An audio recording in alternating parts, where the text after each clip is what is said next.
La flûte de champagne m'a glissé des mains, se fracassant sur le sol en marbre de la salle de bal de l'hôtel Peninsula. Exactement comme mon univers. Mais personne n'a remarqué les bris de verre. Ils étaient tous trop occupés à regarder ma femme, après 12 ans, dire oui à un autre mec. Veux-tu quitter ton mari pathétique et ennuyeux et m'épouser, avait demandé Victor Cavanaugh, un genou à terre, avec une bague qui coûtait probablement plus cher que la voiture de la plupart des gens. Et Mara, ma femme belle, ambitieuse et menteuse, a rejeté la tête en arrière et a ri avant de hurler, oui. Oh mon Dieu, oui. La foule de ses amis du milieu de la mode était en délire. Quelqu'un a sablé une autre bouteille de champagne. Drew, le photographe, était déjà en train de diffuser ça en direct sur Instagram. Carla, l'assistante de Mara, applaudissait comme un phoque savant. Moi, je suis resté là, planté dans mon costume du prêt-à-porter, tenant la première édition de Gatsby le magnifique que j'avais acheté pour l'anniversaire de Mara la semaine prochaine, le même livre où elle avait écrit « À mon amour éternel », David dans notre album de mariage. L'ironie ne m'échappait pas. Je m'appelle David Kingsley, et il y a 30 secondes, je croyais être marié et heureux. J'ai 44 ans, j'ai monté une boîte de tech depuis mon garage, et apparemment, je suis le seul dans cette salle qui ne savait pas que ma femme couchait avec son patron. David. Mara m'a repéré à travers la pièce, le visage rouge d'excitation et de culpabilité. Chérie, je peux t'expliquer. Mais je m'éloignais déjà, le livre rare toujours serré dans ma main. Derrière moi, j'ai entendu le rire tonitruant de Victor. Ne t'inquiète pas pour lui, ma chérie. Il s'en remettra. Les mecs comme ça finissent toujours par s'en remettre. Les mecs comme ça. Comme s'ils savaient quoi que ce soit des mecs comme moi. J'ai réussi à atteindre l'ascenseur avant que mon téléphone ne commence à vibrer. Puis il a commencé à sonner. Quand je suis arrivé au parking, j'avais 17 appels manqués et 43 SMS. Les portes de l'ascenseur se sont ouvertes, et il y avait Madame Chen de notre quartier, tirée à 4 épingles. David, qu'est-ce que tu fais ici? Ce n'est pas la soirée de la boîte de Mara? Ça l'était, j'ai dit, en la dépassant. Profitez bien de la fête. Le trajet en voiture jusqu'à Evanston a duré 45 minutes dans les embouteillages du vendredi soir. 45 minutes pendant lesquelles mon téléphone a explosé de notifications. 45 minutes pour digérer le fait que ma femme venait de m'humilier publiquement devant 200 personnes. Mais voici ce que personne à cette soirée ne savait sur les mecs comme moi. Je ne suis pas juste le mari ennuyeux de Mara.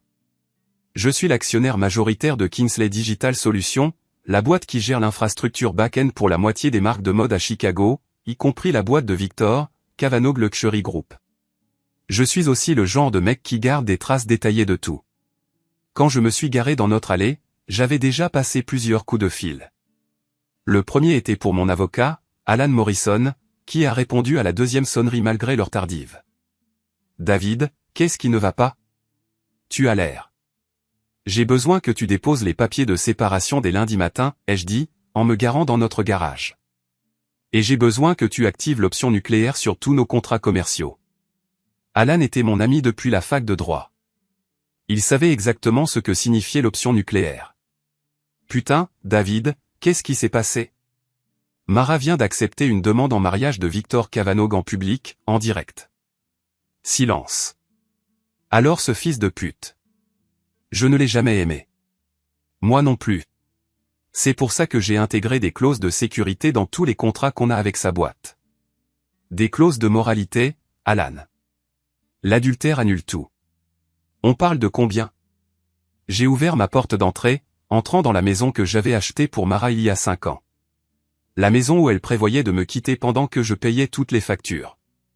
12 millions en contrats actifs, plus les clauses pénales pour résiliation anticipée. Je me suis dirigé vers mon bureau à domicile, en ouvrant déjà des fichiers sur mon ordinateur. Mais ce n'est que le début. David, tu es sûr de ça? Une fois qu'on aura commencé. J'en suis sûr. J'ai ouvert mon ordinateur portable et j'ai commencé à taper. Ils veulent jouer? Jouons. Le coup de fil suivant était pour mon associé et meilleur ami, Nat Rodriguez, qui possédait 3 salles de sport dans le Northside. Nat avait été flic à Chicago pendant 15 ans avant d'ouvrir sa première salle. C'était aussi le genre d'ami qui t'aiderait à déplacer un cadavre sans poser de questions. Davy, comment s'est passée la soirée mondaine? Le patron de Mara a-t-il encore essayé d'impressionner tout le monde avec sa Rolex? Nat, j'ai besoin que tu viennes tout de suite et que tu apportes une bouteille de whisky. Qu'est-ce qui s'est passé? Mara me quitte pour Victor. Elle a accepté sa demande ce soir devant tout le monde. La ligne s'est tue. Alors j'arrive dans 20 minutes. Et David, j'amène le bon whisky. En attendant Nat, j'ai fait ce que je fais le mieux. J'ai travaillé. Mes doigts ont volé sur le clavier, accédant au compte, passant en revue les contrats et mettant en œuvre des plans que j'espérais ne jamais avoir à utiliser. Vous voyez, tout le monde pensait que j'étais juste le mari discret de Mara qui travaillait avec des ordinateurs. Ils n'avaient aucune idée que j'avais monté ma boîte précisément pour qu'elle soit indispensable au marché du luxe de Chicago.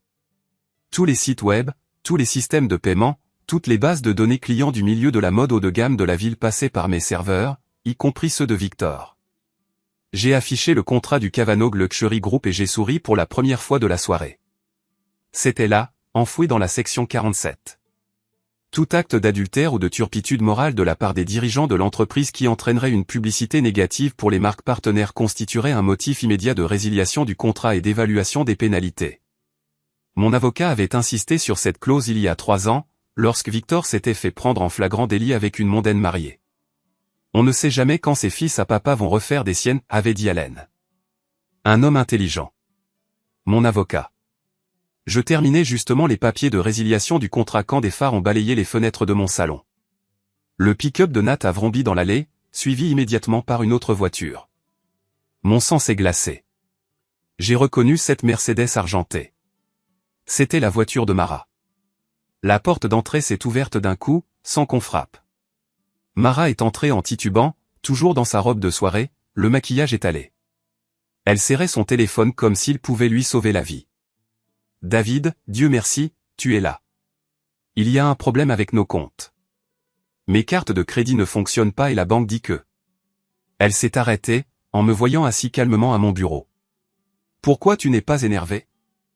J'ai regardé ma femme, celle avec qui j'étais marié depuis 12 ans. Je l'ai vraiment regardée. La femme que j'avais aidé à faire ses études supérieures. La femme dont j'avais soutenu la carrière en déménageant à Chicago.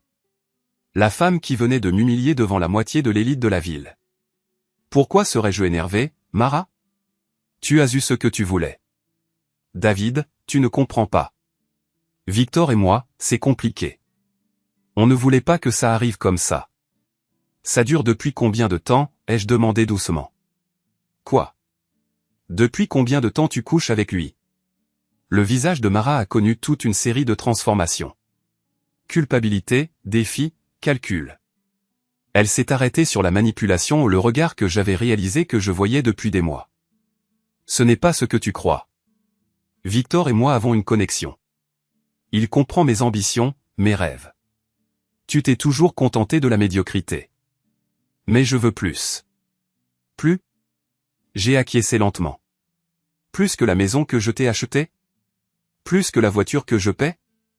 Plus que les cartes de crédit que tu utilises pour tes virées shopping. Ce n'est pas une question d'argent. Tout est une question d'argent, Mara.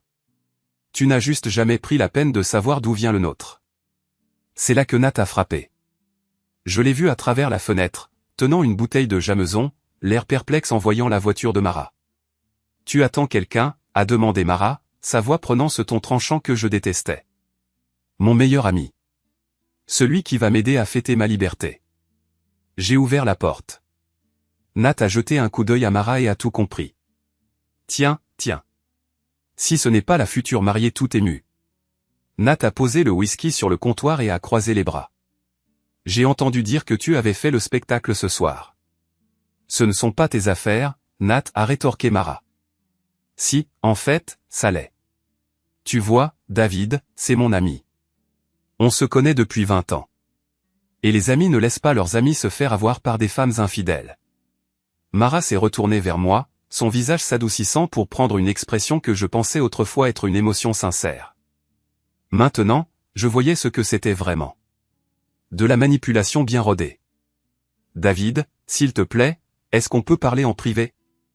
Je peux tout expliquer. Il n'y a rien à expliquer. Tu as fait ton choix devant 200 personnes. Je ne fais que faire le mien.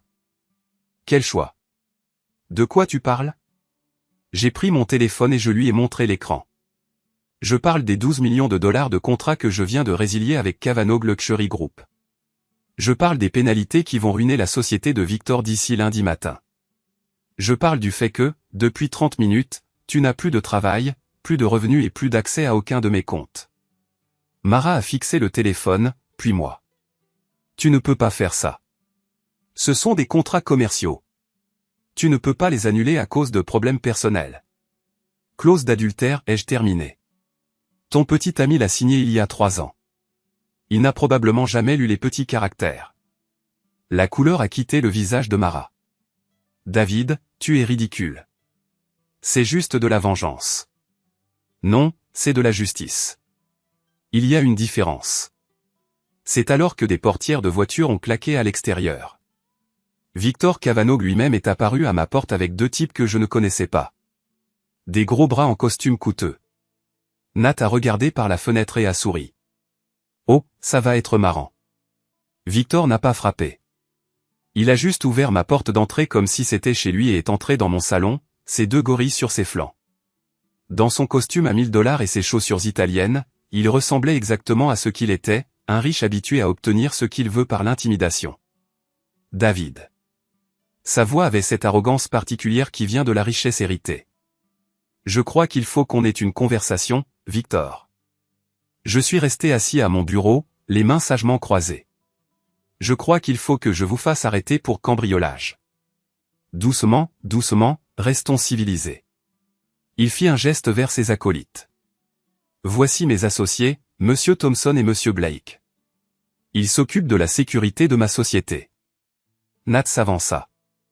Je voyais bien le flic en lui qui évaluait la situation. C'est curieux, on dirait plutôt le genre de type qui brise des rotules pour gagner leur vie. Nat, dis-je calmement, pourquoi tu n'appellerais pas ton ami, l'inspecteur Morrison?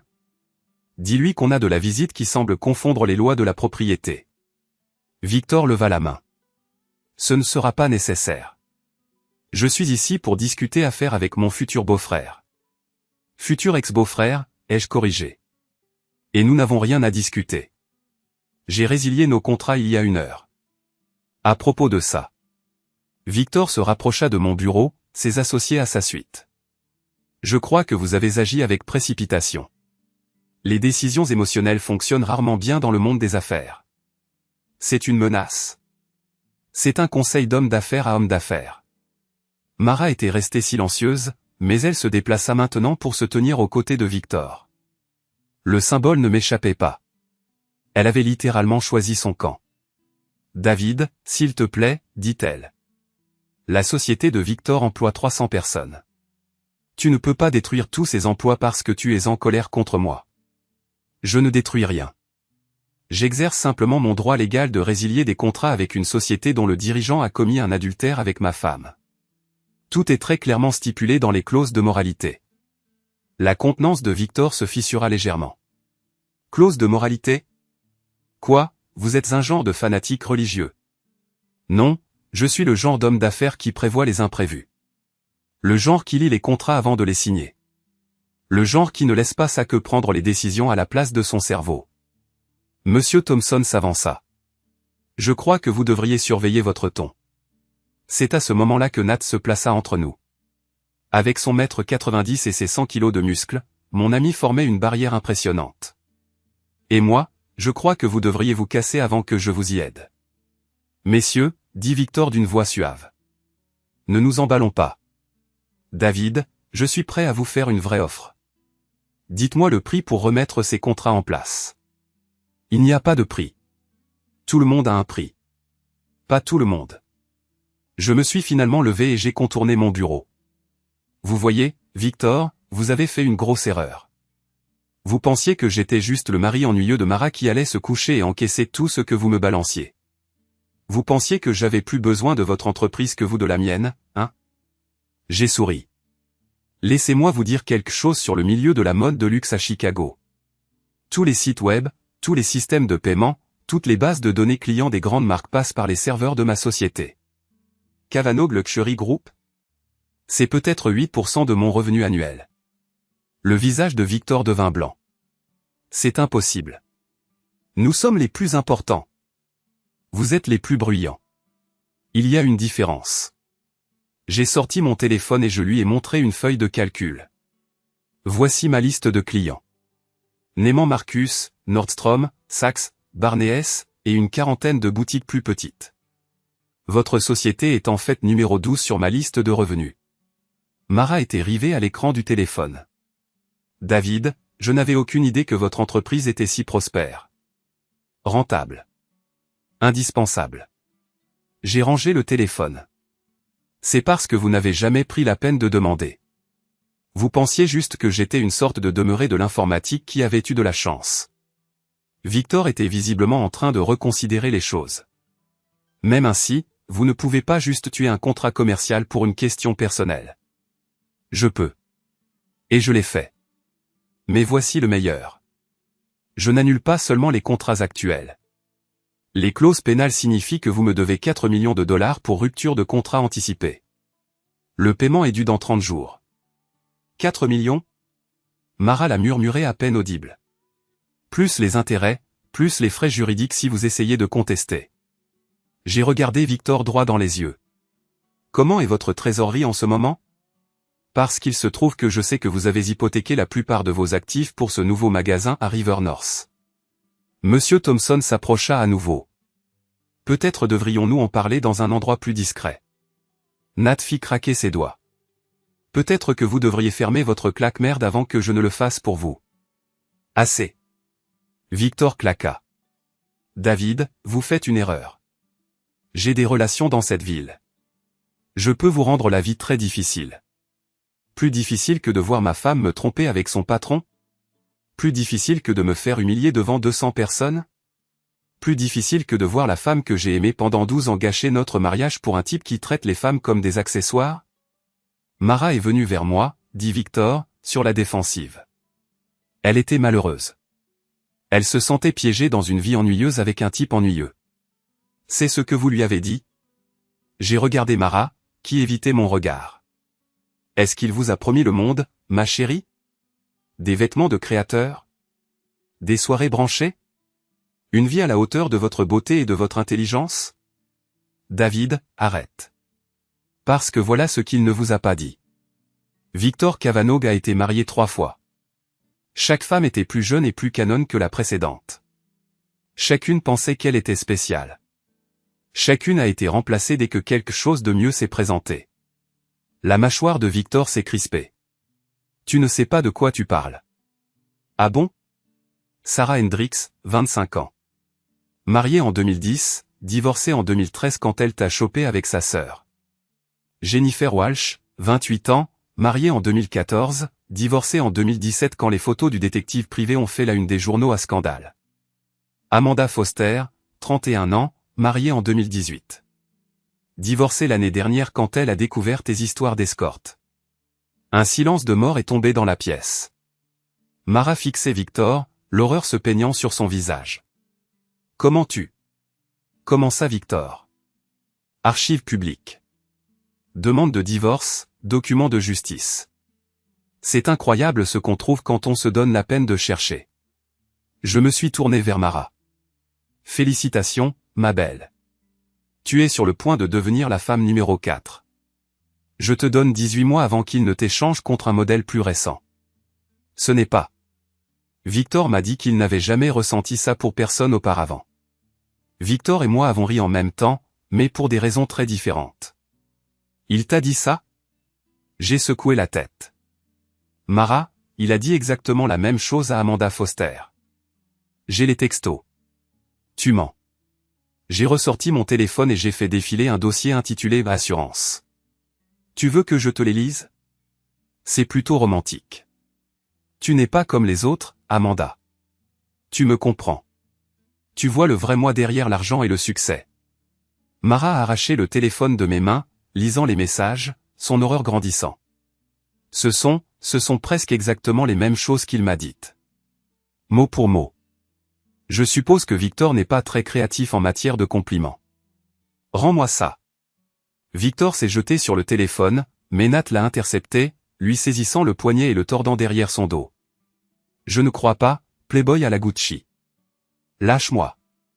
Tu sais au moins qui je suis. Ouais, a dit Nat joyeusement. T'es le crétin qui couche avec la femme de mon pote. Et maintenant, t'es le crétin qui va apprendre les bonnes manières. Nat, dis-je calmement. Lâche-le. T'es sûr? Je suis sûr. Monsieur Cavanaugh s'en allait, avec ses associés. Victor a remis son veston en place, le visage rouge de colère et de gêne. Ce n'est pas fini, David. Si, c'est fini. Vous avez 30 jours pour payer les pénalités. Après ça, je transmets le dossier au service de recouvrement et votre code de crédit devient public. Tu ne peux pas me faire ça. Je l'ai déjà fait. Les papiers ont été déposés il y a 1 heure. Victor a regardé Mara, qui fixait toujours le téléphone, sous le choc. Mara, chérie, on devrait y aller. On a des préparatifs de mariage à discuter. Mais Mara ne bougeait pas. Elle lisait message après message, voyant les mêmes phrases que Victor avait utilisées avec elle, utilisées avec au moins 3 autres femmes. Mara. La voix de Victor avait un ton nerveux.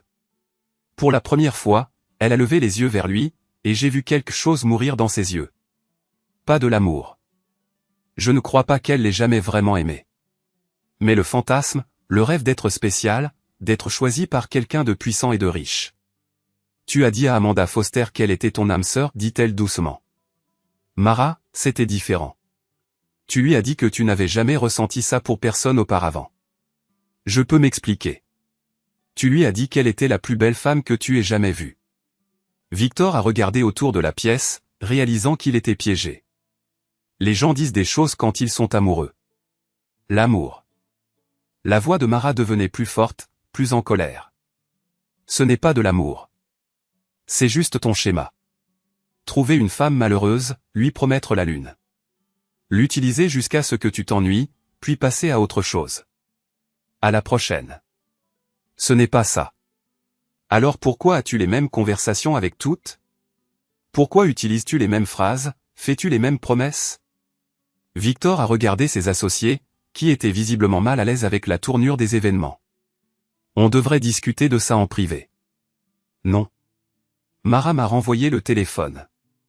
On devrait en discuter ici même, maintenant, devant tout le monde. Tout comme tu m'as fait accepter ta demande en mariage devant tout le monde. Je dois avouer que j'appréciais ça plus que je ne devrais. Regarder Victor se tortiller était presque aussi bon que de regarder Mara réaliser qu'elle avait jeté son mariage pour un type qui la voyait comme une femme de plus. Mara, tu es contrariée.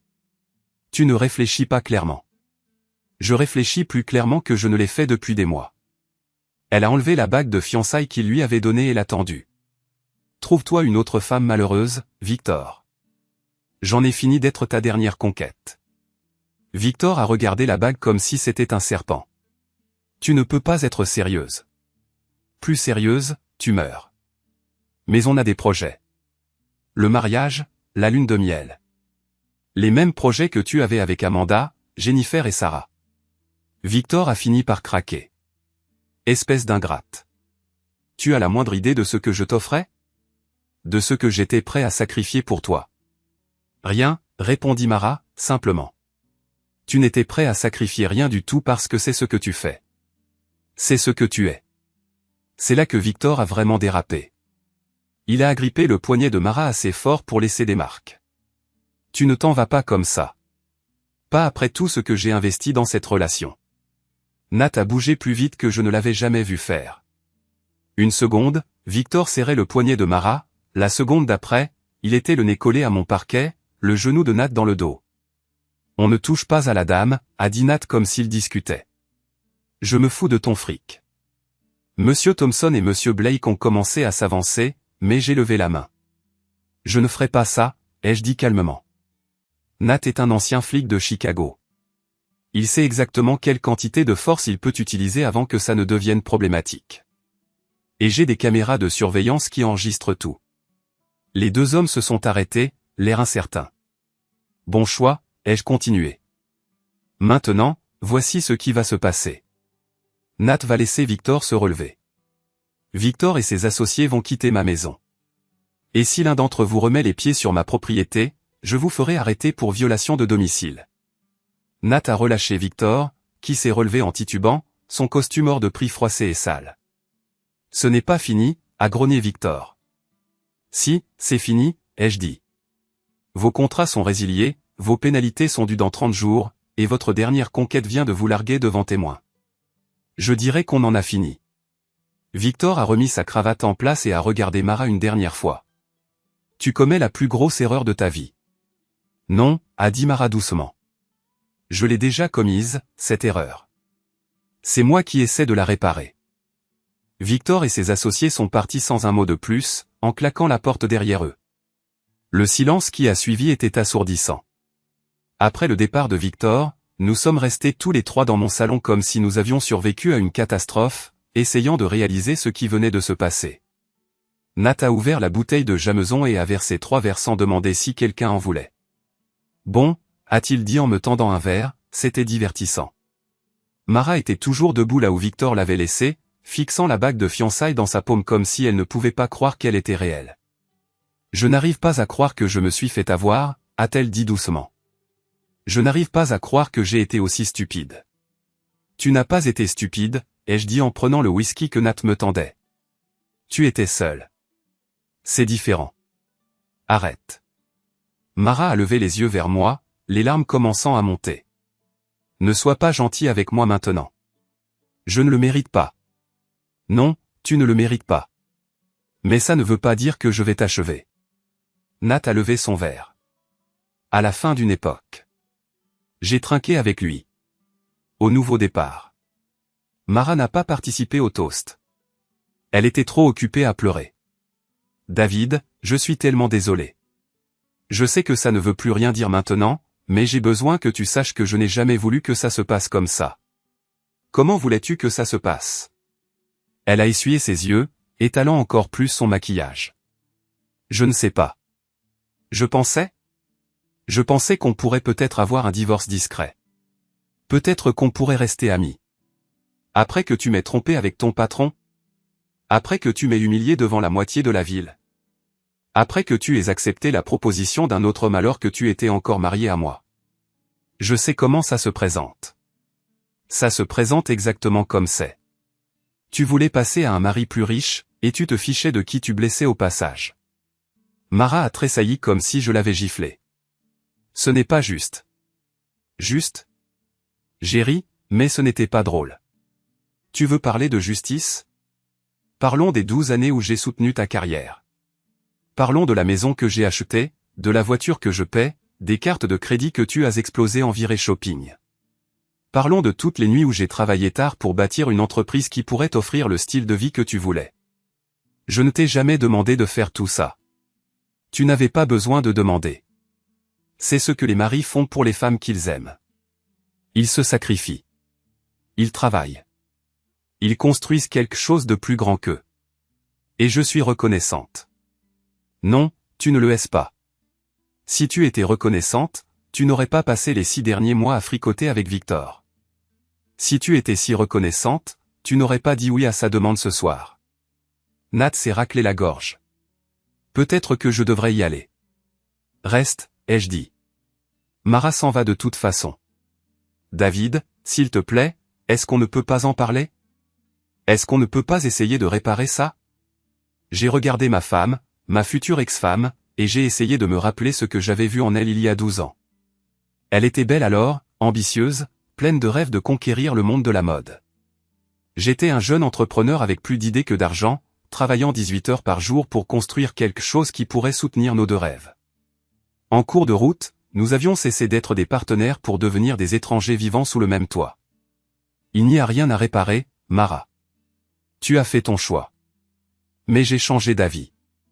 J'ai compris que j'avais tort. Tu t'es rendu compte que Victor se servait de moi. Ce n'est pas la même chose que de réaliser qu'on a eu tort. Elle ouvrit la bouche pour protester, puis la referma. Parce qu'on savait tous les deux que j'avais raison. Alors, qu'est-ce qui se passe maintenant, demanda-t-elle. Maintenant, tu fais tes bagages et tu trouves un autre endroit où loger. Mon avocat déposera les papiers du divorce lundi matin. David, c'est ma maison aussi. En fait, non. L'acte de propriété est à mon nom. L'hypothèque est à mon nom. Tout ce qu'il y a dans cette maison a été acheté avec l'argent de ma société. Le visage de Mara devint blanc. Tu ne peux pas me jeter à la rue comme ça. Je ne te jette pas. Je te donne jusqu'à dimanche soir pour faire tes affaires et trouver un autre endroit où vivre. Où est-ce que je suis censé aller? Je n'ai pas d'argent. Ce n'est plus mon problème. David, s'il te plaît. Je sais que j'ai merdé. Mais on peut réparer ça. On peut faire une thérapie de couple. On peut? Je posai mon verre de whisky et la regardai droit dans les yeux. Tu m'aimes? La question resta suspendue dans l'air entre nous. Je la regardai passer par toute une série d'expressions. Surprise, confusion, calcul. Bien sûr que je t'aime. Tu es mon mari. Ce n'est pas ce que j'ai demandé. Je t'ai demandé si tu m'aimes. Pas si tu aimes la sécurité que je t'offre. Pas si tu aimes le train de vie que je t'ai offert. Tu m'aimes? Le silence dura presque une minute. C'était une réponse suffisante. Je m'en doutais, dis-je doucement. David, l'amour ne fait pas tout. On a un passé ensemble. On a une vie. On avait une vie. Au passé. Tu as décidé de la jeter par la fenêtre pour tenter ta chance avec quelque chose de mieux. Mais Victor n'est pas mieux. Tu avais raison sur son compte. C'est juste un coureur de jupons qui se sert des femmes, et maintenant tu le sais. Mais ça ne change rien au fait que tu étais prête à me quitter pour lui. Ça ne change rien au fait que tu me mens depuis des mois. Mara se remit à pleurer, mais cette fois, c'était différent. Moins de la tristesse, plus de l'apitoiement sur son sort. Je ne sais pas ce que je vais faire, dit-elle. Tu vas te débrouiller. Tu es une femme intelligente et compétente, avec une carrière réussie. Tu retomberas sur tes pieds. Quelle carrière? Tu as dit que la société de Victor était au bord de la faillite. La société de Victor pourrait faire faillite. L'industrie de la mode survivra. Il y a d'autres entreprises, d'autres emplois. Mais qu'est-ce que je vais devenir, avec mes références? Qu'est-ce qui va arriver à ma réputation? Tout le monde va être au courant pour ce soir. J'ai failli avoir pitié d'elle. J'ai failli. C'est le prix à payer quand on étale sa vie privée sur la place publique. Tu voulais que tout le monde te voie dire oui à Victor, je te l'ai dit. Maintenant, tout le monde verra ce qui se passe après. Nat finit son whisky et posa le verre. Je déteste interrompre ces émouvantes retrouvailles, mais je crois que madame devrait commencer à faire ses valises. Mara me lança un dernier regard, scrutant mon visage à la recherche d'un signe de faiblesse, d'un signe que je pourrais changer d'avis. Elle n'en trouva pas, très bien, dit-elle, sa voix se faisant dure. Mais ne crois pas que c'est fini. J'ai des droits. J'ai droit à la moitié de tout ce que tu possèdes. En fait, non. On a un contrat de mariage. Quel contrat de mariage? On ne l'a jamais signé. Je me dirigeai vers mon classeur et en sortis un dossier. On l'a signé la semaine avant notre mariage. Tu étais tellement excité à l'idée de la cérémonie que tu l'as à peine lu. Mara arracha les papiers de mes mains, les parcourant rapidement. Son visage passa du blanc au vert. Il est écrit que je n'ai droit à rien si le mariage se termine à cause d'un adultère. C'est exact. Tu as planifié ça. Tu as planifié de divorcer de moi depuis des années. J'ai prévu la possibilité que notre mariage puisse prendre fin. C'est ce que font les adultes responsables. Ils prévoient les choses qui pourraient arriver. Espèce d'ordure manipulatrice. Nat éclata de rire. Madame, vous venez de vous faire prendre en flagrant délit d'adultère et vous le traitez lui de manipulateur? Ne te mêle pas de ça, rétorqua Mara. Je ne crois pas. Tu vois, David est mon ami. Il l'est depuis 20 ans, et je n'aime pas voir des gens bien se faire avoir par des salopes égoïstes. Comment oses-tu? Comment j'ose quoi? Dire la vérité? Tu as trompé un homme bien qui t'a donné tout ce que tu voulais. Tu l'as humilié en public. Tu as jeté 12 ans de mariage pour un type qui se servait visiblement de toi. Et maintenant, tu es en colère parce qu'il y a des conséquences. Mara se tourna de nouveau vers moi, son expression désespérée. David, tu ne peux pas me faire ça. Je suis ta femme. Non, tu ne le es pas. Plus maintenant. Tu as cessé d'être ma femme au moment où tu as dit oui à Victor. Elle me fixa longuement, et je vis son esprit travailler, calculer, essayer de trouver une issue. Et si je conteste le contrat de mariage? Et si je dis que tu m'as forcé à le signer? Alors tu perdras. Et tu devras payer les honoraires de mon avocat en plus de tout le reste. Le contrat de mariage a été signé en présence de ta sœur et de ton meilleur ami. Tu l'as signé volontairement devant plusieurs témoins, avec ton propre avocat. Les épaules de Mara s'affaissèrent. Tu as vraiment pensé à tout. Vraiment. Elle se dirigea vers l'escalier, puis s'arrêta et se retourna. Tu sais ce qui est drôle? Je m'étais vraiment persuadé que je n'étais pas heureuse avec toi. Que tu étais ennuyeux, que tu ne comprenais pas mes ambitions. Mais la vérité, c'est que je m'ennuyais juste à être sage. Et maintenant? Maintenant, je me souviens pourquoi je suis tombée amoureuse de toi au début. Tu es la personne la plus intelligente dans n'importe quelle pièce, mais tu ne fais jamais sentir les autres idiots. Tu as du succès, mais tu n'as pas besoin de t'en vanter. Tu es loyal, honnête et gentil. Dommage que tu aies oublié tout ça avant de commencer à coucher avec ton patron. Mara grimaça. Je le mérite. Tu mérites bien plus que ça. Elle hocha la tête et monta à l'étage pour faire ses valises. Nat et moi l'écoutions s'agiter dans la chambre, ouvrir les tiroirs, sortir les vêtements du placard. Ça va? Demanda Nat. Ça va mieux que bien. Pour la première fois depuis des mois, j'ai l'impression d'être moi-même à nouveau. Elle a raison sur un point. Tu avais pensé à tout. Ce contrat de mariage était génial. L'idée de mon avocat. Il disait que j'étais trop confiant, que je devais me protéger. Un avocat intelligent. Le plus intelligent. Il va adorer lundi matin. Nous restâmes un moment dans un silence confortable, sirotant du whisky et écoutant Mara emballer sa vie dans des valises. Il était presque minuit quand elle redescendit, traînant de grandes valises et portant une housse à vêtements. Je reviendrai demain pour le reste de mes affaires, dit-elle. Pas de problème. Je serai là. Elle s'arrêta à la porte. David? Ouais. Je suis vraiment désolé. Je sais que ça ne change rien, mais j'avais besoin que tu le saches. Je sais que tu le es. Mais désolé ne répare pas 12 ans de mariage. Désolé n'efface pas ce soir. Je sais. Elle partit sans un mot de plus, et je la regardai par la fenêtre charger ses valises dans sa Mercedes et s'éloigner. Bon, dit Nat. C'est ça. C'est ça. Tu veux en parler? Pas vraiment. J'ai envie de boire ce whisky et de voir ce qu'on va faire ensuite. Qu'est-ce qu'on va faire ensuite? Je souris pour la deuxième fois de la soirée. La vengeance. Une vengeance douce, légale, financièrement dévastatrice. Ça me plaît bien. Tu vas adorer la réalité. Le lundi matin arriva avec un temps anormalement chaud et un téléphone qui n'arrêtait pas de sonner depuis 6 heures du matin. J'ai laissé la plupart des appels aller à la messagerie vocale, mais j'ai répondu quand Alan Morrison a appelé à 7h30. David, dis-moi que tu n'as pas de remords. Aucun remords. Dépose tout, y compris les résiliations des contrats commerciaux. Surtout celle-là. Combien de temps avant que Victor ne ressente l'impact? Son service comptabilité fournisseur devrait recevoir les notifications ce matin. Ses avocats appelleront probablement avant midi en menaçant de poursuivre pour rupture de contrat. Qu'ils menacent. Nous avons la documentation pour tout. Et Mara? Des nouvelles? Je regardais autour de moi ma maison vide. Elle était revenue dimanche après-midi pour récupérer d'autres de ses affaires, mais nous nous étions à peine parlé. Elle avait l'air fatiguée. Vieillie en quelque sorte, comme si les événements de vendredi soir lui avaient fait prendre 5 ans et 3 jours. Elle loge chez sa sœur à Lincoln Park. Son avocat va probablement t'appeler cette semaine.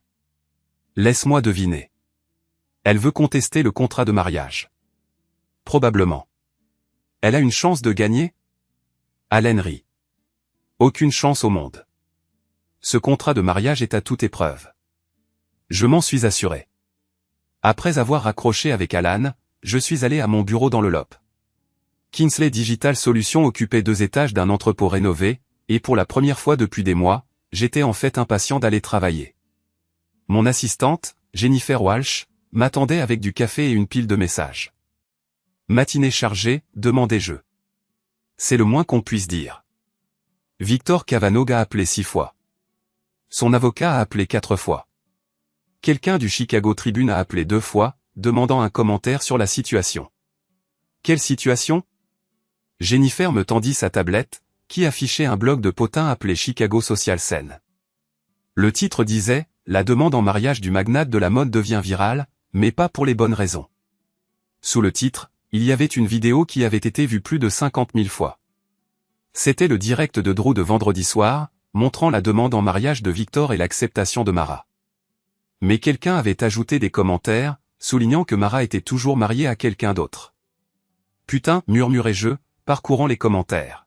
« Comment c'est sorti ?»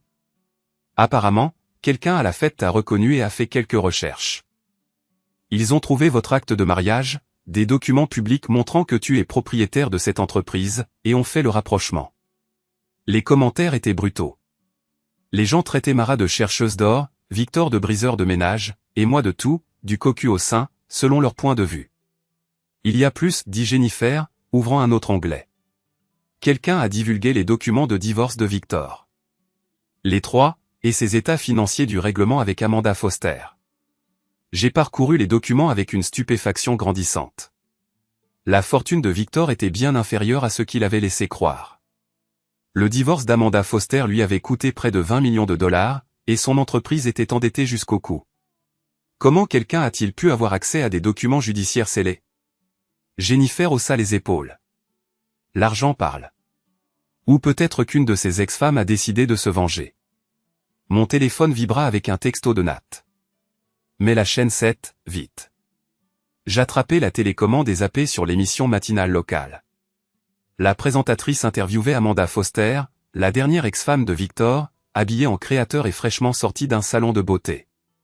Tellement prévisible, disait Amanda. Victor a un schéma. Il trouve des femmes mariées et malheureuses, leur promet monts et merveilles, les utilise pour booster son propre ego, puis les largue quand il s'ennuie. Je plains Madame Kingsley. Elle n'a aucune idée de ce dans quoi elle s'est embarquée. Mais, selon certaines informations, Madame Kingsley aurait déjà rompu ses fiançailles avec Monsieur Cavanaugh, dit la présentatrice. Amanda sourit. Une femme intelligente. Il m'a fallu 2 ans pour comprendre ce qu'elle a pigé en un week-end. Pouvez-vous nous parler des affaires de Monsieur Cavanaugh? Disons que sa moralité dans les affaires et dans sa vie privée, c'est à peu près la même chose. Des promesses qu'il ne peut pas tenir, il dépense de l'argent qu'il n'a pas, et il compte toujours sur quelqu'un d'autre pour nettoyer les dégâts. Je coupai le son de la télé et regardai Jennifer. Elle souriait d'une oreille à l'autre. Victor passe une mauvaise matinée, je suppose, dit-elle. Tu as tout deviné. C'est à ce moment-là que la porte de mon bureau s'ouvrit en fracas. Victor entra en trombe, on aurait dit qu'il n'avait pas dormi depuis 3 jours. Ses cheveux, d'habitude impeccables, en bataille. Son costume hors de prix, froissé. Des cernes sous les yeux. Espèce d'enfoiré, grognatait-il, ignorant Jennifer. C'est toi qui as fait ça. Tu as tout manigancé. Je n'ai aucune idée de ce dont tu parles, dis-je, calmement. Je fis un signe à Jennifer pour qu'elle reste où elle était. Mais tu devrais baisser d'un ton. Il y a d'autres personnes qui travaillent dans ce bâtiment. Ne fais pas l'innocent avec moi. Les papiers du divorce qui ont fuité, les blogs de potins, l'interview d'Amanda Foster. Tes empreintes sont partout. J'ai passé le week-end à la maison à boire du whisky et à regarder Netflix. Si ton linge sale est étalé au grand jour, c'est de ta faute. Tu aurais peut-être dû y penser avant de décider de nous humilier, ma femme et moi, à la soirée de ton entreprise. Vous humilier? J'offrais à cette femme une vie meilleure. Toi, tu lui as sorti la même rengaine que tu as utilisée avec, Jean, 3 autres femmes. J'imagine qu'elle n'est pas aussi stupide que tu le pensais. Victor s'approcha de mon bureau, le visage rouge. Tu te crois si malin, hein? Tu crois que tu as gagné. Je crois que j'ai protégé mes intérêts. Il y a une différence. Tes intérêts? Tu as détruit mon entreprise. Ces résiliations de contrats vont me ruiner. Pas mon problème. Tu as signé des contrats avec des clauses de moralité. Tu les as enfreintes. Conséquences. Conséquences? Tu veux parler de conséquences? Victor sortit son téléphone et me colla l'écran sous le nez. Le cours de mes actions a chuté de 40% depuis ce matin. Mon conseil d'administration veut que je démissionne. 3 investisseurs majeurs ont retiré leurs fonds, dis-je. On dirait que le marché réagit à ce qu'il apprend sur ton caractère et tes affaires. Tout ça, c'est de ta faute. Je me levai, contournai le bureau et m'arrêtai à quelques mètres de Victor. Non, tout ça, c'est à cause de toi. C'est toi qui as choisi d'avoir une liaison avec une femme mariée. C'est toi qui as choisi de la demander en mariage en public. C'est toi qui as choisi d'humilier son mari devant 200 personnes. Tu as fait ces choix, Victor. Je ne fais que subir les conséquences. Je vais te traîner en justice et te ruiner. Pour quel motif? Rupture de contrat. Tes avocats ont déjà examiné les clauses de résiliation. Imparable. Diffamation? Je n'ai pas dit un mot à la presse. Interférence intentionnelle avec des relations commerciales. Bonne chance pour le prouver. Victor me fixa, essayant de trouver un angle d'attaque, quelque chose qui lui donnerait un avantage. Et Mara? C'est ta femme. Tu ne peux pas juste l'abandonner. Mara a fait son choix. C'est une femme adulte avec un diplôme universitaire, 12 ans d'expérience dans la mode. Elle s'en sortira. Elle est fauchée. Ses cartes de crédit sont au maximum. Pas d'économie. Comment tu connais l'état de ses cartes de crédit? Le visage de Victor redevint rouge. Elle me l'a dit. Elle te l'a dit? Ou tu as fait fouiller dans ses finances avant de décider de la courtiser? Parce que ça serait intéressant. Je n'ai pas. Tu as ciblé ma femme parce que tu pensais que j'étais blindé? Tu l'as vu comme un moyen d'entrer dans mon entreprise. Tu es parano. Vraiment? Parce que, de là où je suis, on dirait que tu as regardé ma femme, que tu as découvert qu'elle était mariée au propriétaire d'une entreprise de technologie florissante, et que tu t'es dit qu'elle pourrait être utile, tant personnellement que pour les affaires. Le silence de Victor en disait long. C'est bien ce que je pensais, dis-je. Donc, non seulement tu es un séducteur en série, mais tu es aussi un profiteur. Très classe. Tu ne peux rien prouver de tout ça. Je n'en ai pas besoin. Le tribunal de l'opinion publique a déjà rendu son verdict. Le téléphone de Victor vibra. Il y jeta un coup d'œil. Ce qu'il vit le fit pâlir davantage. Un problème, demandai-je. Mon conseil d'administration vient de convoquer une réunion d'urgence pour cet après-midi. Ça ne sent pas bon. Ils vont me virer. 30 ans à construire cette entreprise, et ils vont me foutre à la porte à cause de ragots et de conneries sur les réseaux sociaux. Non, ils vont te virer parce que tu es devenu un boulet. Tes frasques personnelles nuisent à la réputation de l'entreprise, au cours de l'action.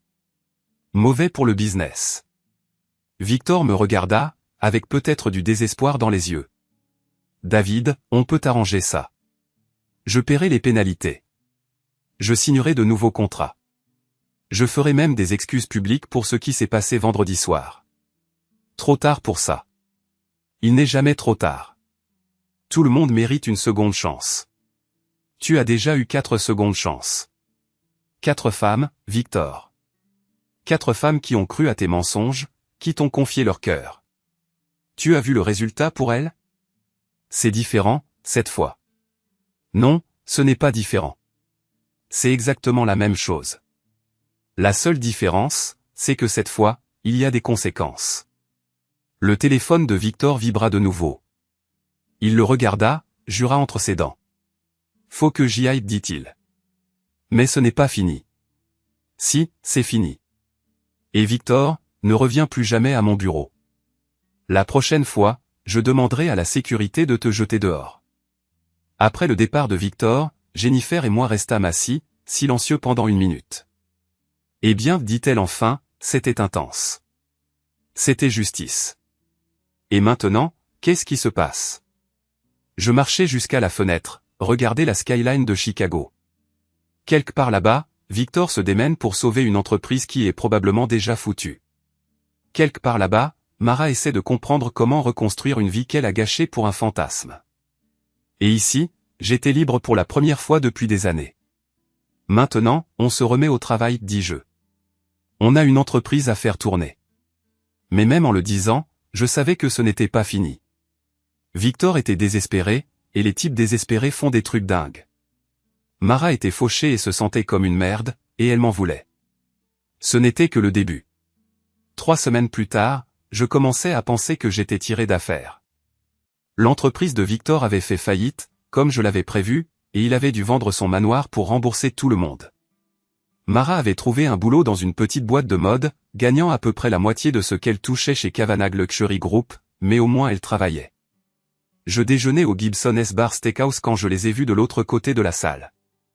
Mara, Victor, et 3 personnes que je ne connaissais pas étaient tous regroupés autour d'une table dans un coin, comme s'ils complotaient quelque chose d'important. Mon téléphone vibra. C'était un SMS d'un numéro que je ne reconnaissais pas. Regarde derrière toi. Je me suis retourné et j'ai vu Nat assis au bar, buvant une bière et observant la même table que moi.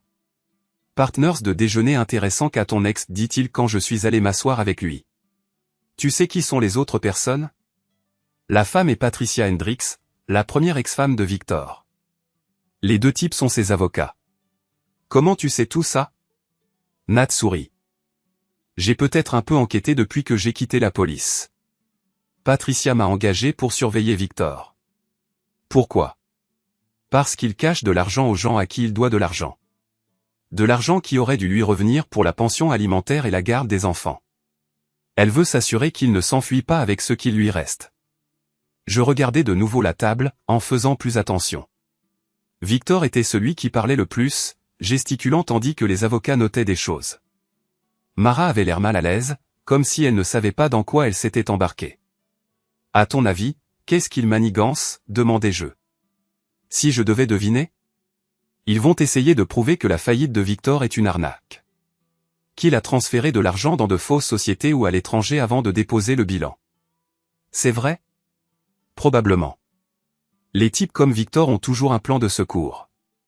Qu'est-ce que Mara vient faire là-dedans? Nat finit sa bière et en commanda une autre. Peut-être rien. Peut-être que tout dépend de ce qu'elle savait de ce qu'il faisait. C'est alors que Patricia Hendricks leva les yeux et me vit au bar.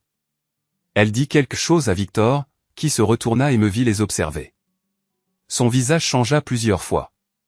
Surprise, colère, puis il se mit à réfléchir. Il se leva et vint vers nous. David, quelle surprise. Vraiment? Bien sûr. On déjeune juste, on parle affaires. Quel genre d'affaires? Victor sourit, mais ce n'était pas sincère. Le genre qui pourrait t'intéresser. Patricia a des choses intéressantes à raconter sur ton ex-femme. Comme quoi? Comme le fait que Mara était au courant de mes problèmes d'argent bien avant notre liaison. Elle m'a même donné quelques idées sur la façon de protéger mes actifs. Je regardais Nat, qui s'intéressait soudainement beaucoup à ce qui se passait. Tu es en train de dire que Mara t'a aidé à cacher de l'argent aux gens à qui tu devais de l'argent? Je dis que ton ex-femme est beaucoup plus intelligente que tu ne le pensais et beaucoup plus calculatrice. Pourquoi tu me racontes ça? Parce que je crois qu'on peut s'aider. Toi, tu veux te venger de Mara pour avoir bousillé ton mariage. Moi, je veux éviter les ennuis avec cette histoire de faillite. Patricia veut sa pension alimentaire. On a tous quelque chose dont les autres ont besoin. Je me suis levé et me suis approché de Victor, assez près pour que lui seul m'entende. J'ai pas besoin de ton aide pour me venger de Mara. C'est déjà fait. Elle est fauchée, sans boulot, et tout le monde sait ce qu'elle a fait. C'est suffisant pour toi. C'est ça? Parce que moi, j'ai des papiers qui prouvent qu'elle comptait te quitter bien avant notre aventure. J'ai des emails où elle explique comment tirer le maximum d'argent du divorce. J'ai des enregistrements où elle se marre de voir à quel point t'es con et naïf. J'ai senti un froid dans mon estomac. Tu mens. Ah bon? Pourquoi tu ne lui demandes pas à elle directement? Victor a pointé du doigt la table où Mara nous fixait, l'air inquiet. Vas-y, a-t-il ajouté. Demande-lui quand elle a contacté les avocats de Patricia pour la première fois. Demande-lui pourquoi elle potassait le droit du divorce de l'Illinois 6 mois avant notre liaison. Demande-lui qui était le détective privé qu'elle a engagé pour savoir ce que tu possédais. Je suis retourné à leur table, Nat juste derrière moi. Mara a levé les yeux vers moi, et j'ai cru voir de la peur dans son regard. Bonjour, Mara. David. Je ne m'attendais pas à te voir ici. Apparemment, non. Je me suis assis en face d'elle, en ignorant les avocats. Victor me dit que tu prépares notre divorce depuis un bon moment. Le visage de Mara a blêmi. Ce n'est pas. C'est compliqué. Simplifie-moi ça. Elle a regardé Victor, qui a acquiescé comme pour lui dire de continuer. Je ne préparais rien, a-t-elle fini par dire. Je regardais juste mes options. Tes options? David, j'étais malheureuse. On le sait tous les deux. J'essayais de voir si on pouvait arranger les choses ou s'il valait mieux qu'on se sépare, en engageant un détective privé pour savoir ce que tu possédais. J'avais besoin de savoir ce qu'on avait vraiment. Tu ne m'as jamais rien dit sur ton entreprise. Parce que tu ne m'as jamais rien demandé. À chaque fois que j'essayais d'en parler, tu changeais de sujet ou tu trouvais autre chose à faire. Je t'ai posé des questions des tas de fois. Tu as demandé combien on avait d'argent. Tu n'as jamais demandé comment marchait l'entreprise, qui étaient nos clients, quels étaient nos problèmes. Tu me traitais comme un distributeur automatique, pas comme un associé. Patricia Hendricks s'est éclairci la gorge. Monsieur Kingsley, peut-être devrions-nous parler de ça ailleurs.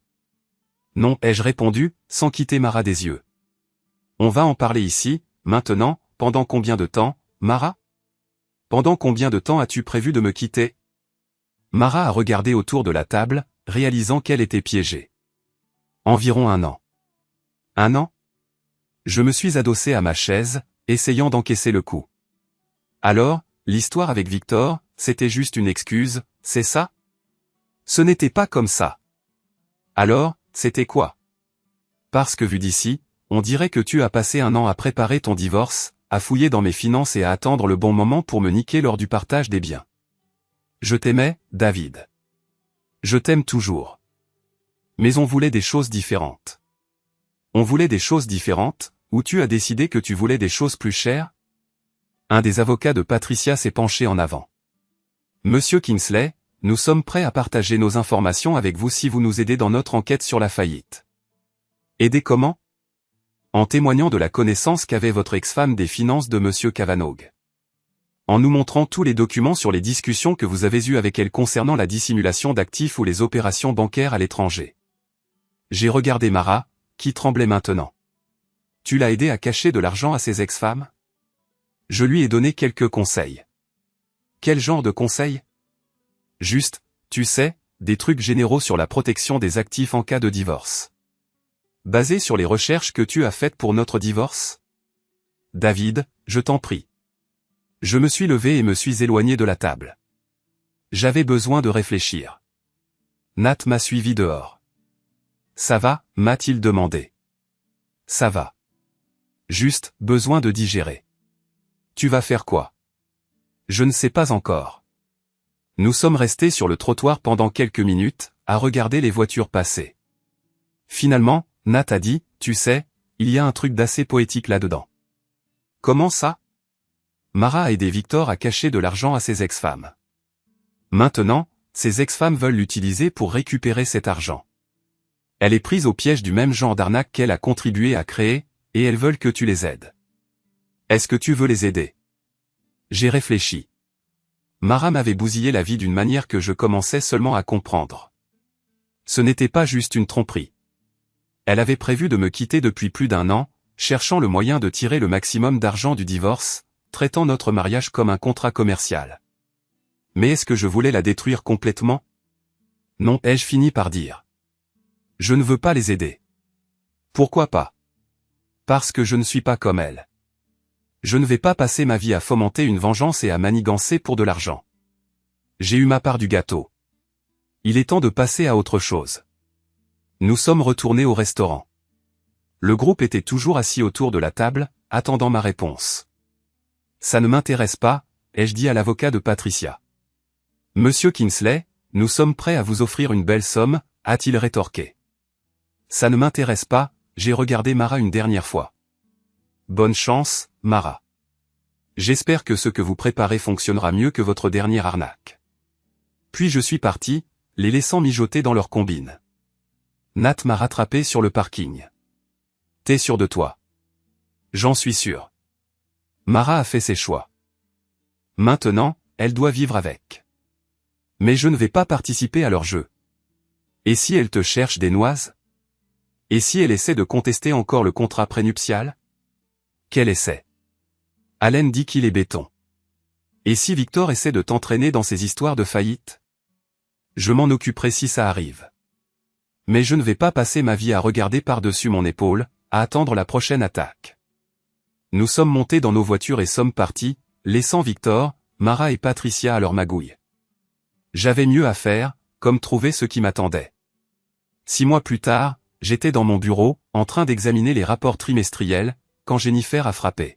« Quelqu'un veut vous voir », a-t-elle dit. « C'est personnel, apparemment. »« C'est qui ?» Patricia Hendricks. J'ai soupiré et reposé les rapports. « Faites-la entrer. » Patricia est entrée, on aurait dit qu'elle avait pris 5 ans et 6 mois d'un coup. Ses vêtements de luxe ne pouvaient pas masquer le stress autour de ses yeux, ni la façon dont ses mains tremblaient quand elle s'est assise. « Merci de me recevoir », a-t-elle dit. « Que puis-je faire pour vous, Patricia ? » Je voulais m'excuser. Et vous remercier. De quoi ? De ne pas nous avoir aidés à traquer l'argent caché de Victor.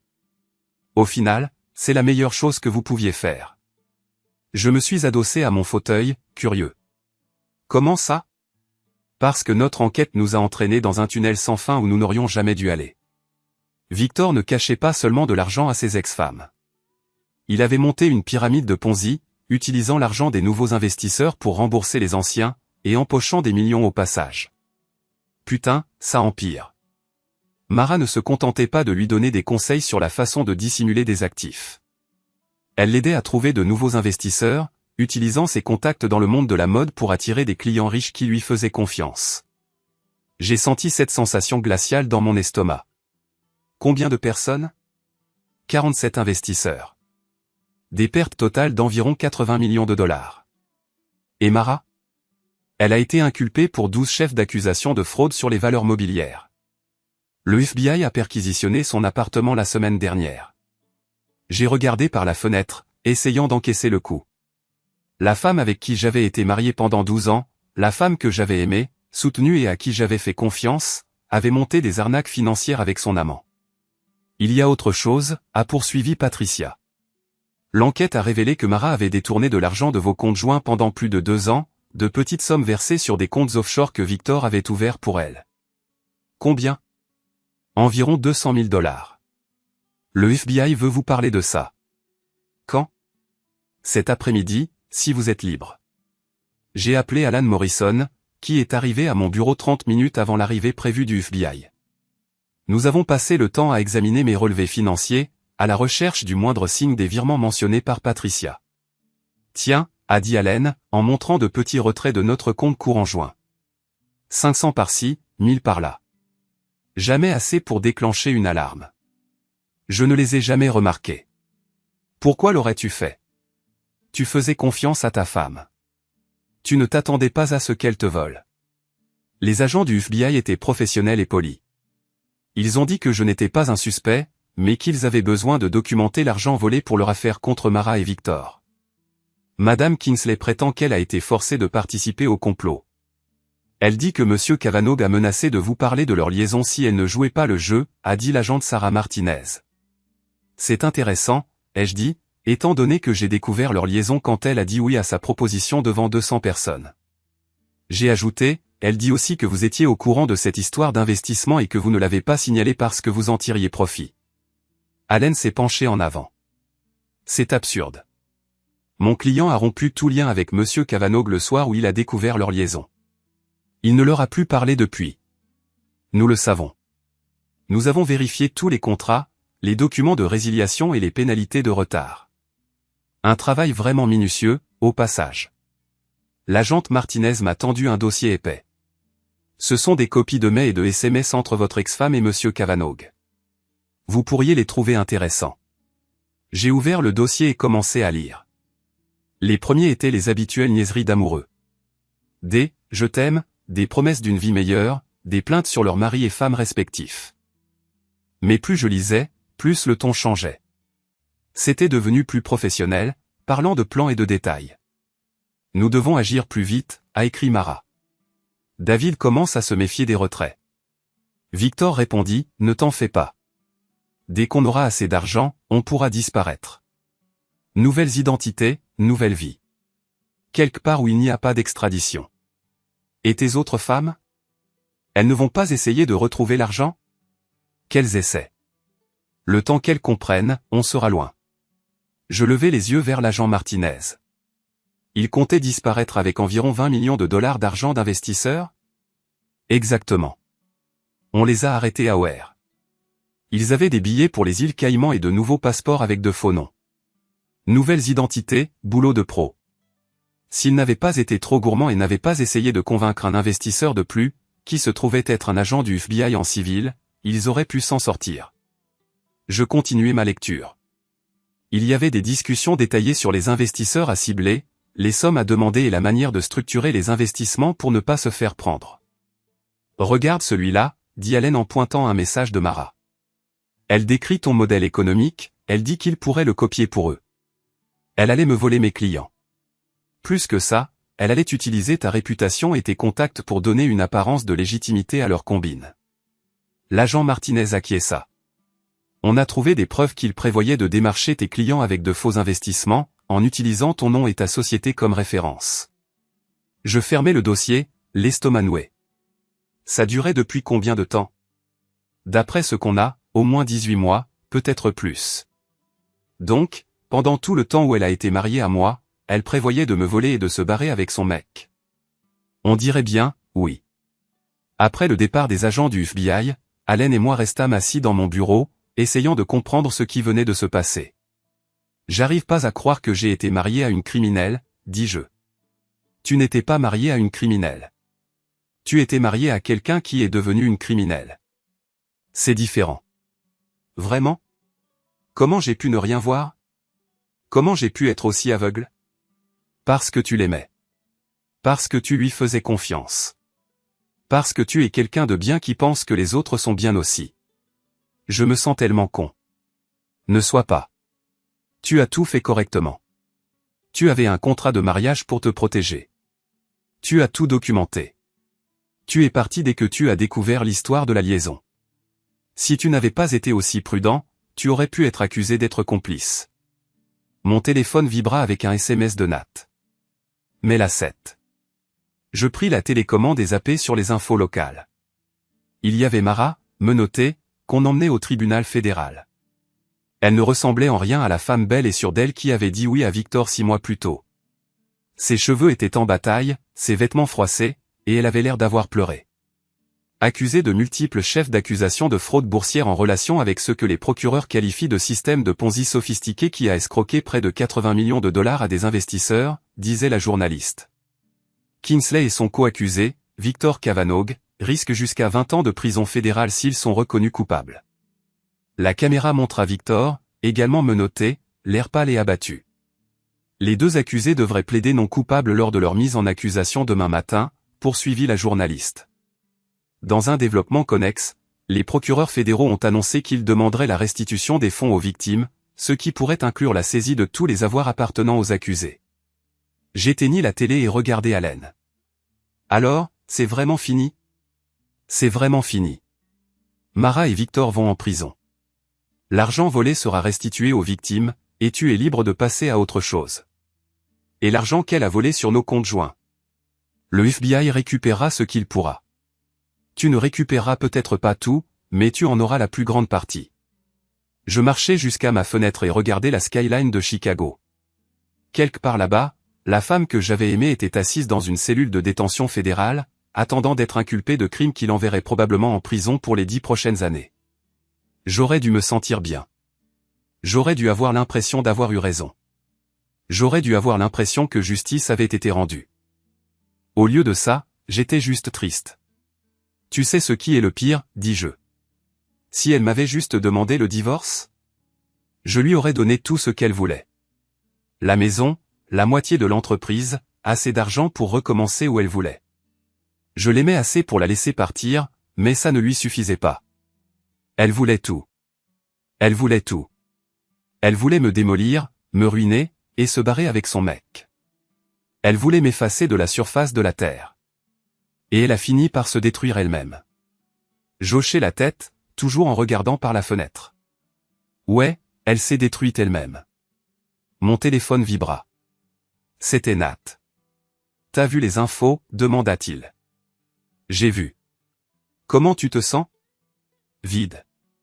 Soulagé. Triste. Je sais pas. Ça te dit d'aller boire un verre? Qu'on en parle? En fait, j'ai juste envie de rentrer à la maison, de commander une pizza et de regarder un truc débile sur Netflix. Ça me va. Ça te dérange si je passe? Volontiers. 1 heure plus tard, Nat et moi étions dans mon salon, en train de nous goinfrer de pizza devant un film d'action débile. C'était simple, naturel, comme la première soirée vraiment relax que j'avais eue depuis une éternité. Et maintenant, on fait quoi? Demanda Nat pendant une pub. Maintenant, je me demande ce que je veux faire de ma vie. T'as des idées? Quelques-unes. Je pensais développer l'entreprise, peut-être ouvrir un bureau à New York. Où je pourrais tout vendre et tenter un truc complètement différent. Genre quoi? Je sais pas, voyager, peut-être. Voir le monde. Découvrir qui je suis quand je ne suis pas le mari de quelqu'un. Ça sonne bien. Tu mérites d'être heureux après toute cette merde. J'ai regardé autour de moi, chez moi, plus chez nous, et j'ai réalisé qu'il avait raison. Pour la première fois depuis plus d'1 an, j'avais l'impression de pouvoir enfin respirer. Mara avait voulu me détruire, mais elle m'avait en fait libéré. Elle s'était taillée en pièces hors de ma vie, si complètement et si spectaculairement, qu'il n'y avait pas de retour en arrière, pas de regret, pas de laissis.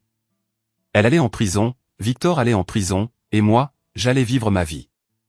Ouais, dis-je en levant ma bière en signe de toast. Je crois que je mérite d'être heureux. Au nouveau départ, dit Nat en faisant teinter sa bouteille contre la mienne. Au nouveau départ. Dehors, il commençait à pleuvoir, mais à l'intérieur, c'était chaleureux, lumineux et plein de possibilités. Pour la première fois depuis des mois, j'étais vraiment heureux. Et ça, ai-je compris, c'était la meilleure des revanches. Officielt loyal.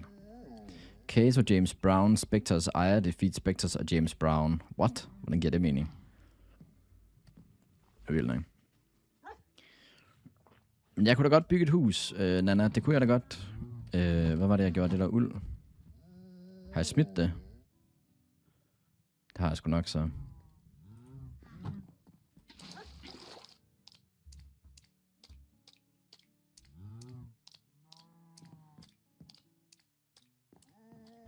Men er det smart?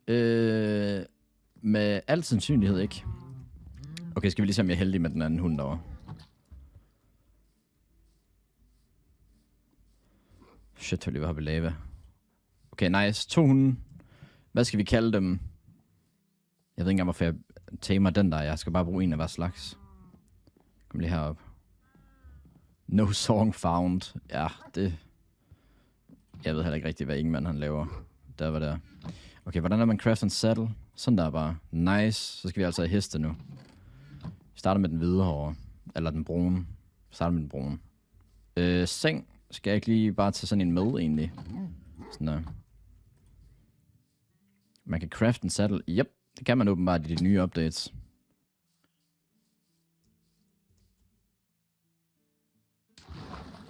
Det kunne godt være, at den AI genererede en sang. Ja, var du ikke på arbejde, mate? Så jeg tænker...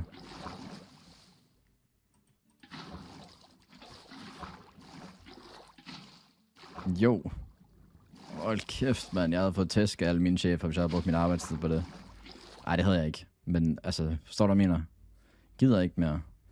Det kan jeg godt forstå. Altså, det umiddelbart er det heller ikke det mest spændende i verden.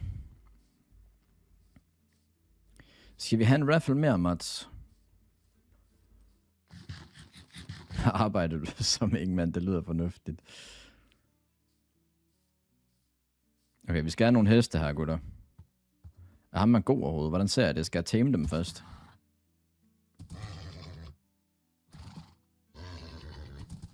Ja, jeg arbejder rigtig nice. Gid det var mig. Jeg sidder bare og tamer heste i Minecraft. Nå, det kan jeg ikke finde ud af. Hallo, hvorfor er det, den går hele vejen ned? Det er da sygt irriterende, det her. Oh my god. Den er lidt greedy, den her, hva'?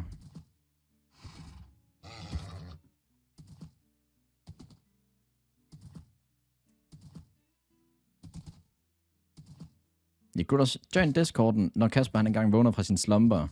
Giv den æbler, så det er nemmere. Jamen, det plejer bare at tage sådan 3 forsøg. Speed 11. Hvordan er det nu? 11 speed, det er ikke specielt godt, vel? Det er sådan 17, der er max, eller sådan noget, right? Hvorfor er det, jeg ikke critter med det her svært? Så prøver vi ham her. Hvordan joiner jeg nu?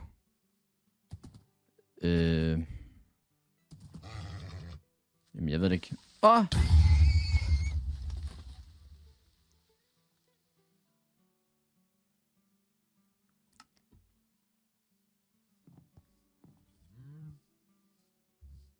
Om jeg dræbte hesten? Jeg var tappet ud. Jeg var ikke engang inde i spillet. Hvad mener du, om jeg dræbte den? Skulle lige til at lave en fake creeper-lyd. Jeg håbede inderligt, det var en fake creeper-lyd. Hej, Shabidu Kim 88. Alias. Emmen 1994. Tappet ud virker ikke på en server. Nej, men jeg var jo stadig tappet ud. Jeg sad inde på Discord, fordi jeg skulle se, hvad Kasper lavede. Men jeg ved det ikke. Alle kan lære at redigere UGC-videoer på 1-2 måneder. Hvad der sker? Stop med de der fake mob sounds. I det mindste spawnede jeg ikke helt tilbage i spawnen denne gang. Kasper sover sådan. Jamen det er fair. Der sidder også kun 10 og venter på at komme ind. Det er fair.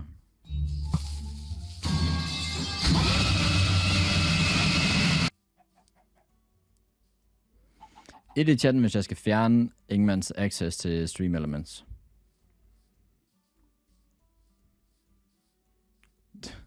Det var en fejl. Andre, der kan høre metalrør. Ja, det er der. Det er sgu for sygt. Jeg mindst, at så døde dogs, når der ikke. Hvordan går missionen?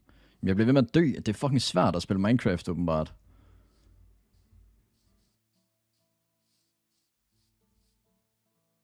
Nå, nu skal vi se, om jeg overhovedet kan komme op her.